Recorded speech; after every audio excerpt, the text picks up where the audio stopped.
আসসালামু আলাইকুম। আমি মোহাম্মদ রিজাল হলাদার আপনাদের সাথে আছি। সুপ্রিয় দর্শক, রাজনৈতিক বিশ্লেষণে আপনাদের স্বাগতম। রাজনীতিতে শেষ বলে কোনো কথা নেই, কারণ এখানে শেষ শব্দটিই নেই। যে কোনো মুহূর্তে একটা রাজনৈতিক দল যে কোনো মুহূর্তে ঘুরে যেতে পারে। আমরা বলছি জামাতের কথা। জামাত হয়তোবা নির্বাচনে ৭৬টি সিট পেয়েছে। এমনও শুনেছি যে তারা ফাঁকানো হয়েছে। যাই হোক, এই রাজনীতিতে জামাত যে ফিরছে তার একটা নমুনা আপনাদের দেখাচ্ছি। তারপর আমরা ভিডিওটা দেখানোর পরে আমরা বিশ্লেষণ করবো।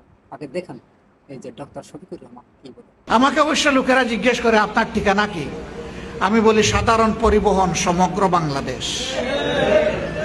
বলে এটা তো ট্রাকের পিছনে লেখা থাকে। বলে আমিও তাই। ট্রাকের নির্দিষ্ট কোনো গন্তব্য থাকে না, যার যেখানে প্রয়োজন ট্রাক সেখানে চলে যায়। আমারও অবস্থা তেমন, যেখানেই জনগণের দুর্দশা দুর্গতি আল্লাহ আমাকে বাঁচায় রাখলে আমি ওখানে চলে যাব ইনশাআল্লাহ। আমি এখানে কেন এসেছি সবার আগে, কারণ আমি খোঁজ নিয়ে বুঝতে পেরেছি এই জায়গাটা বর্তমানে সবচেয়ে বেশি ক্ষতিগ্রস্ত। সুতরাং এখানেই আমাকে আগে আসতে হবে। আমরা কি করতে পারি? আমরা একটা সংগঠন, আপনাদেরকে নিয়েই আমাদের সংগঠন। আমরা ইতিমধ্যে আমাদের ভাইদেরকে সিদ্ধান্ত দিয়েছি, বিপন্ন মানুষের কাছে যান, তাদের প্রতি সহানুভূতি জানান, উদ্ধার কাজে অংশ নিন, যতটুকু পারেন তাদের কাছে আমাদের উপহার পৌঁছায় দেন। আমরা এটা রিলিফ বলি না। কিসের রিলিফ আবার? এরা আমাদের ভাই বোন। আমার ভাইয়ের বাড়ি থেকে আমি রিলিফ নিয়ে যাব নাকি? আমি তো উপহার নিয়ে যাব। কালার এক্সপার্ট ডার্ক স্যাপ এবং মাইল্ড অন হ্যান্ডস টেকনোলজি সমৃদ্ধ অরিক্স অ্যাডভান্স ডিটারজেন্ট পাউডার আপনার লন্ড্রি এক্সপার্ট। সুতরাং যা আল্লাহ তৌফিক দিবেন এটা আমাদের উপহার। গরিব ধনী এখানে কিছু নাই। আমরা ধনীর বাড়িতে উপহার নিয়ে যাই না। বিপদে পড়লে সবাই সমান। আমরা এই জন্য যা পারি তাই করব। আল্লাহ যেন আমাদেরকে বেশি বেশি করে তৌফিক দেন। ৩৩ জন মানুষ শুধু এই বিভাগে মারা গিয়েছে পাহাড়দোষে। ইনশাআল্লাহ তাদের প্রত্যেকের মাথাপিছু তাদের পরিবারের কাছে, এক পরিবারের 4 জন হতে পারে, অসুবিধা নেই। 4 জন হলে প্রত্যেকের মাথা পিছু আমাদের সামর্থ্য অনুযায়ী আমরা ইনশাআল্লাহ 50,000 টাকা করে আগামী 3 দিনের ভিতরেই তাদের কাছে পৌঁছানোটা নিশ্চিত করব ইনশাআল্লাহ। আমরা সরকারকে অনুরোধ করব, আমরা তো একটা দল, সরকারের ট্রেজারি থেকে তাদেরকে পর্যাপ্ত সহযোগিতা করুন। এটি সরকারের দায়িত্ব। আমাদের এটা সুযোগ আর সরকারের এটা দায়িত্ব। জামাতের এই যে জনপ্রিয়তা বাড়তেছে দিন দিন, কিভাবে জানেন? সেভাবে তাদের জনপ্রিয়তা বাড়তেছে, তাতে আমার মনে হয় জামাত আবার ঘুরে দাঁড়াবে আগামী নির্বাচনে এবং বিপুল ভোটে জয়লাভ করে। কেন? তাদের কাজের মাধ্যমে, তাদের বিচক্ষণতার মাধ্যমে। এবারে বন্যা হয়েছিল, আপনারা জানেন যে চট্টগ্রামে, বাংলাদেশের কিছু কিছু জায়গায় বন্যা হয়েছিল, কিন্তু চট্টগ্রামে হয়েছিল ভয়াবহ বন্যা। সেখানে মানুষের পাশে গিয়ে দাঁড়িয়েছে যে হাঁটু সমান পানি নিয়ে। তারপর এত বৃদ্ধ বয়সে ডক্টর শফিকুর রহমান তিনি কিন্তু তাদের পাশে গিয়ে দাঁড়িয়েছে, তাদের খোঁজ খবর নিয়েছে যে তারা কেমন আছে, কীভাবে আছে। তাদেরকে শুধু অর্থই দেওয়া হয়নি, তাদেরকে ভরসাও দেওয়া হয়েছে যে আমরা আপনাদের পাশে আছি। আমরা এমন একটি দল, আপনাদের কখনই বিপদে আপদে আপনাদের বাইরে থাকবো না। আমরা সব সময় আপনাদের পাশে থাকার চেষ্টা করব। কিন্তু যেই কথা সেই কাজ। যখনই বাংলাদেশের কোনো বিপদ আসে তখনই সেখানে ঝাঁপিয়ে পড়ে জামাতের লোক। আমরা সিলেটের বন্যা দেখেছি অনেক আগে, মনে আছে 2024 সালে, সেখানেও কিন্তু জামাতের যে লোক সেখানে গিয়েছিল। যাই হোক, আমরা এই দিন যে জামাতের জনপ্রিয়তা দেখেছি, তাতে সম্ভবত আগামী নির্বাচনে অবশ্যই জামাত খুব বিপুল ভোটে জয়লাভ করে।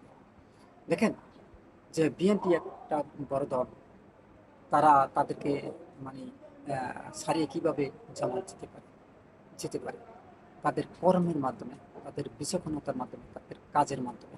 তারা যে ভালো ভালো কাজ করছে, কোনো জায়গায় তার জামাতের কিন্তু দুর্নীতি নেই, কোনো জায়গায় জামাতের কোনো ব্যক্তি নামে স্ক্যান্ডাল বা কোনো চাঁদাবাজি, তারপর জমি দখল, এরকম কোনো জায়গায় নেই।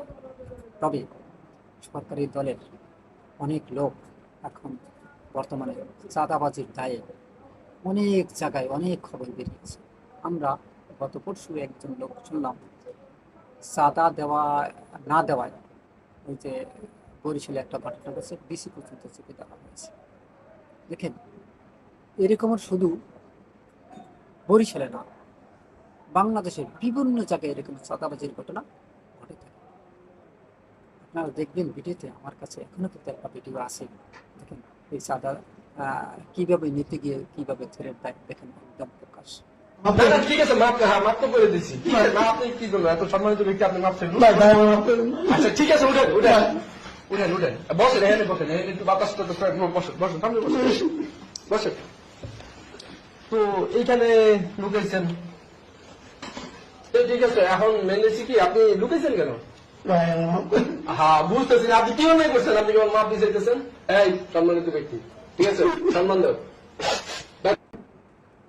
যাই হোক, এরকমের বহু ঘটনা কিন্তু আছে।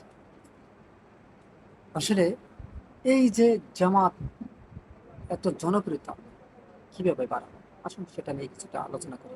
আপনারা জানেন 2024 সালে ছাত্র জনতার কোনো অভ্যুত্থানে সাবেক প্রধানমন্ত্রী শেখ হাসিনা দেশ ছেড়ে পালিয়ে গেছে। সেটাও কিন্তু এই জামাতের পরিকল্পনা ছিল। তা আমরা অনেকভাবে প্রমাণ পেয়েছি। এমনকি এই যে সার্জিস আলম, সে কিন্তু বলেছে যে তিনি স্বীকার করেছে, কয় একটা কথা না বললেই নয়, সত্য কখনো গোপন থাকে না, আসলে গোপন রাখা উচিত না। আমরা জামাতের মানে কথাই এবং জামাতের সাথেই আলাপ আলোচনা করি আমরা এই আন্দোলন করেছি। তা বুঝতে পারছেন কতটা মাপের খেলোয়াড় হলে একজন ক্ষমতাসীন ব্যক্তিকে তারা ক্ষমতা থেকে নামাতে পারে। বহু পুরনো বহু শক্তিশালী খেলোয়াড় হওয়ায় তারা অনেক পরিকল্পনার পর সাবেক প্রধানমন্ত্রী শেখ হাসিনাকে ক্ষমতা থেকে নামিয়েছে। এটা কিন্তু বাস্তবতা, এটা শেখ হাসিনাও কিন্তু জানে যে কারা নামিয়েছে, বিএনপি কিন্তু পারেনি। তবে জামাতের এখন বর্তমানে যেভাবে তারা কাজ করে এগিয়ে যাচ্ছে এবং মানুষের জনপ্রিয়তা দিন দিন মানে নিয়ে যাচ্ছে, বৃদ্ধি পাচ্ছে তাদের, সত্যি আগামী নির্বাচনে হয়তোবা বিপুল ভোটে এক জয়লাভ করার সম্ভাবনা আছে যদি এরকম কার্যক্রম তারা পরিচালনা করতে পারে। এবং মানুষের ধারে ধারে গিয়ে ভোট চাওয়া লাগবে না, যদি বিপদে আপদে পাশে গিয়ে দাঁড়ায়, এমনকি খোঁজ খবর নেয় প্রত্যেকটা জেলায়, প্রত্যেকটা থানায়, প্রত্যেকটা ওয়ার্ডে ওয়ার্ডে গিয়ে জামাতের লোকেরা, তাহলে আমার মনে হয় আগামী নির্বাচন একদম সহজ হয়ে যাবে। আর এই কাজটা করা লাগবে নির্বাচনের 2 বছর আগ থেকেই শুরু করা লাগবে কঠিন পদক্ষেপ, তাহলেই জামাত কিন্তু অবশ্যই আগামী নির্বাচনে জয়লাভ করার সম্ভাবনা 100-99%। সুপ্রিয় দর্শক, আপনারা কি মনে করেন? অবশ্যই আপনাদের মতামত কমেন্টে জানান এবং ভিডিওটি ভালো লাগলে RS বাংলা নিউজ 24-কে সাবস্ক্রাইব করুন, লাইক ও শেয়ার দিয়ে সবাইকে দেখার সুযোগ করে দিন। আজ এ পর্যন্তই। আসসালামু আলাইকুম ওয়া রাহমাতুল্লাহি